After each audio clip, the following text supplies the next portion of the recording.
tires screamed. A terrible piercing sound. Headlights blazed into her vision, far too bright, blinding her completely. Then the inevitable impact. Metal shrieked, a symphony of destruction. Glass rained down like sharp, glittering diamonds all around her. Her last conscious thoughts scattered like dust in a harsh wind. A name, a face, a deep, profound regret. Then only the encroaching dark. The sudden, brutal stop to everything she knew. Silence followed the chaos. It was absolute. A profound stillness wrapped around her, a heavy blanket. No pain registered in her consciousness, not anymore at least. Just the undeniable sense of an ending, a final, irrevocable, full stop. Her story, it seemed, had been abruptly, cruelly concluded. She felt herself fading away into the black, becoming less and then less still. It was oddly, disturbingly peaceful, like sinking slowly into deep, dark, silent water. She drifted then, or so it felt, in a vast, empty void of pure blackness. A memory, or perhaps the experience of complete and utter blackness, took hold. There were no stars to break the monotony, no distant glimmers of light, no sound to pierce the oppressive expanse of silence, no feeling, good or bad, to anchor her. Was this the promised peace of oblivion, or merely the true, stark face of nothingness? An absence of absolutely everything. She thought she was gone. Utterly and completely gone. Then a flicker, so incredibly faint, a tiny, distant spark in the otherwise endless, suffocating dark. A subtle disturbance in the profound, undisturbed quiet that had enveloped her. The end, it suddenly seemed, was not truly the end after all. Something was stirring deep within the void. Something was gently calling her back from the brink. Or perhaps it was pulling her forward, inexorably, into what new reality or nightmare she could not yet begin to fathom. The stillness was broken. Her eyes snapped open, not to the familiar darkness she had just experienced, but to a soft, pervasive, and unnatural light. It was everywhere, yet nowhere specific. She was in a room, that much was clear, but it was unlike any room she had ever seen before. It felt wrong, cold, empty.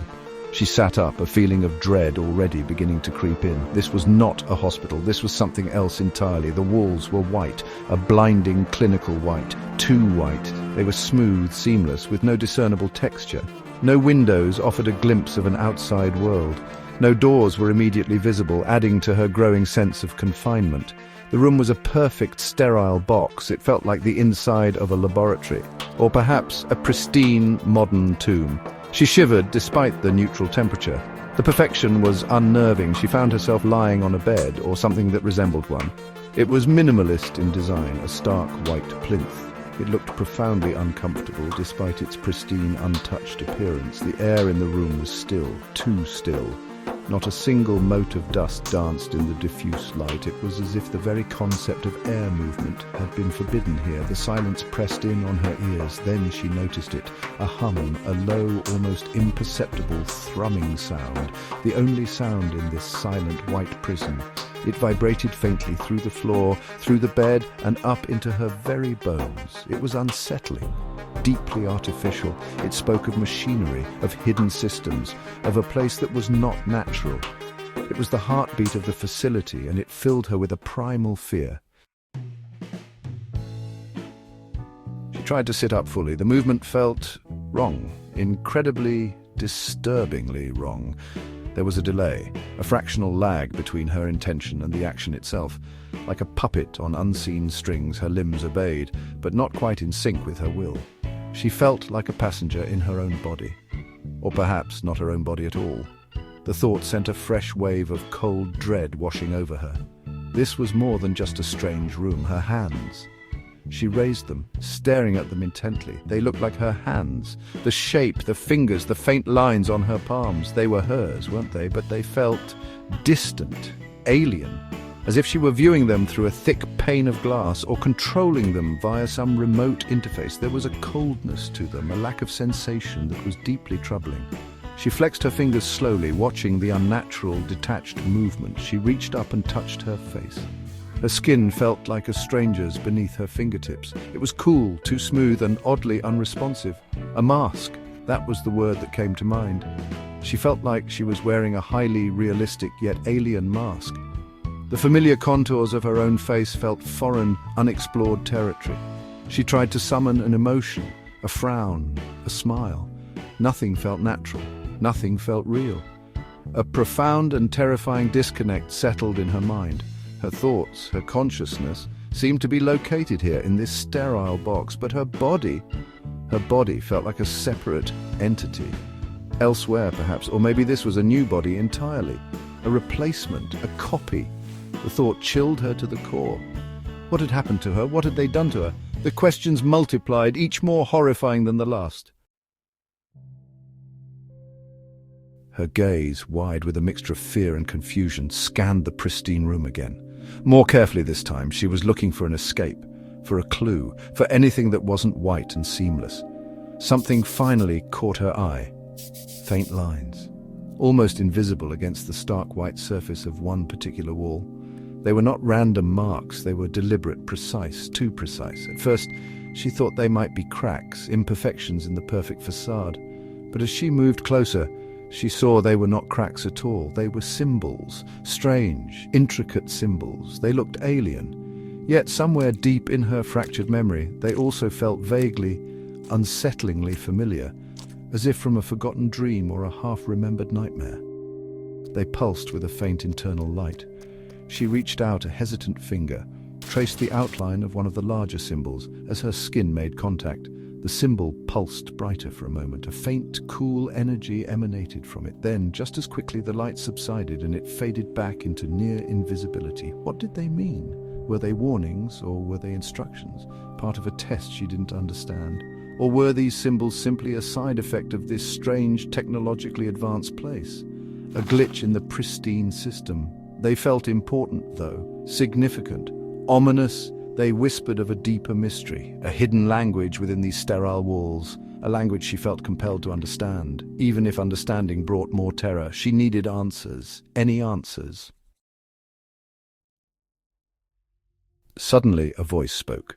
It was not coming from a speaker. There were no visible speakers in the room. The voice was inside her head, crystal clear, calm, utterly devoid of emotion. It was a chillingly neutral, androgynous tone. "Welcome, Subject 734, it stated, the words echoing directly in her consciousness. "Orientation protocol initiated. Subject 734, not Kira." That was the first blow. The voice continued its monologue. "Cold, precise, purely functional. You have experienced a catastrophic system failure," it explained without a hint of sympathy or concern. "We have successfully restored core functionality." A system failure? Was that what her life had been reduced to? A system, and her death, the crash? Just a malfunction?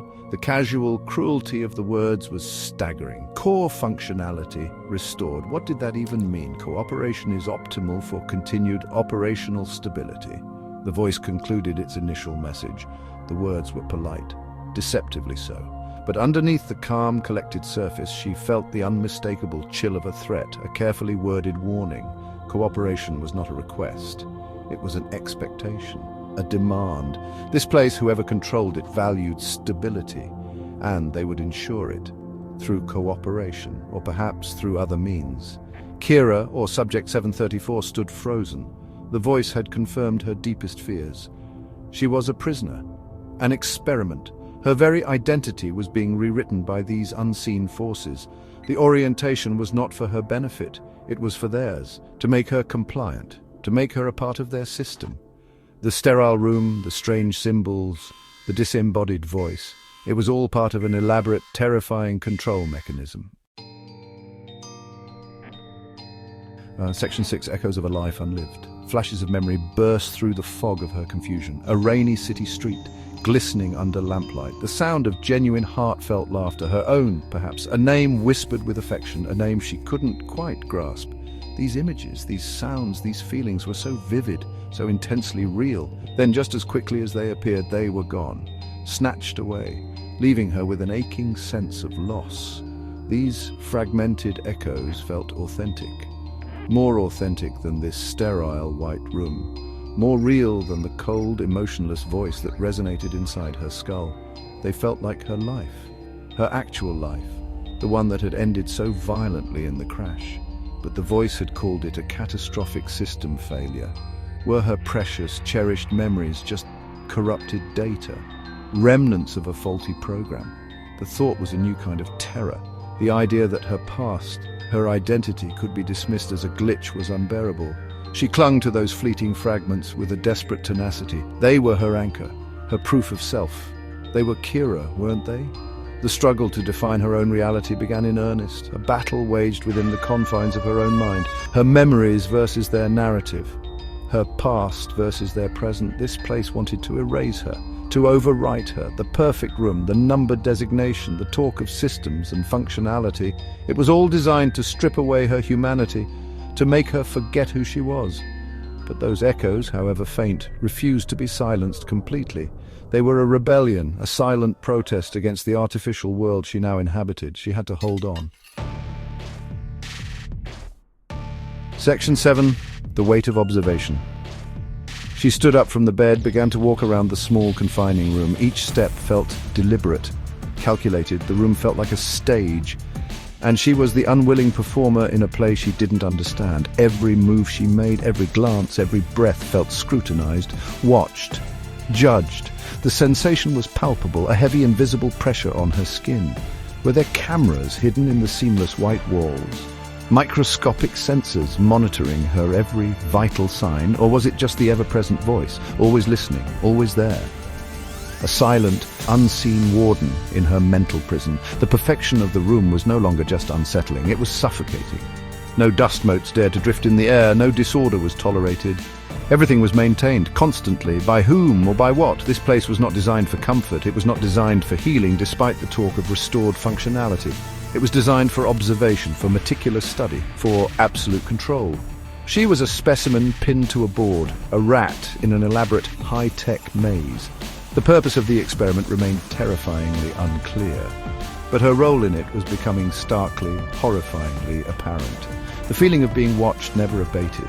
It was a constant companion in her sterile solitude. It gnawed at her sanity. It made her question every impulse, every thought. Was she acting freely, or were her actions being subtly guided, manipulated?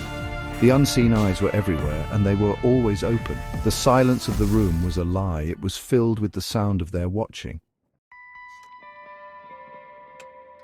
Section 8. A glimmer in the code. Her gaze returned to the wall with the strange symbols. She had to find meaning, something to grasp. One symbol near the bottom seemed different now. It wasn't just faintly glowing, it pulsed rhythmically, steadily, like a tiny digital heartbeat within the cold, dead wall. It drew her attention, a beacon in the oppressive whiteness.